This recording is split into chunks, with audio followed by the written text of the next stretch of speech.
मोक्ष सायुज्यता जोडे अलिंगन घडे. हे अलिंगन असं उरावरी भेटणं नाही. हे अलिंगन म्हणजे असं छातीला छाती लावणं नाही. हे अलिंगन या शब्दाचा अर्थ त्या अनुभवाच्या स्तरावर जे जगायला मिळणार होतंय काय. ह्या अलिंगनानं नुसतं बाह्य परिवर्तन होत नाही. शब्द नाही का, मानसिक परिवर्तन होतं, बौद्धिक परिवर्तन होतं, अनुभव बदलतात. एवढंच नव्हे, शरीर सुद्धा बदलतो. अलिंगणे संतांची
दिव्य झाली माझी काया, मस्तक हे पाया वरी त्यांच्या ठेवीता.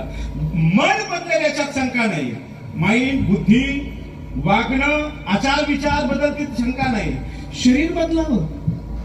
दिव्य झाली माझी काया. म्हणून जगद्गुरु संत तुकोबाराविषयी जे प्रश्न विचारले जातात ना, ते वैकुंठाला गेलेच कसे, त्याची ही उत्तर आहे.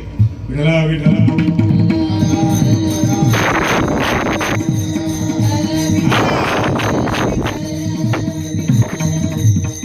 ज्ञानेश्वरीच्या 11 अध्यायामध्ये एक पॅरेग्राफ आलाय ओव्यांचा, एक विषयाचा, खूप गोड आहे. मी पाठीमागे काही दिवसांपूर्वी एका ठिकाणी तो अगदी विश्लेषित केला, चांगला विश्लेषित केला, पुन्हा एकदा तुमच्या समोर मांडतोय.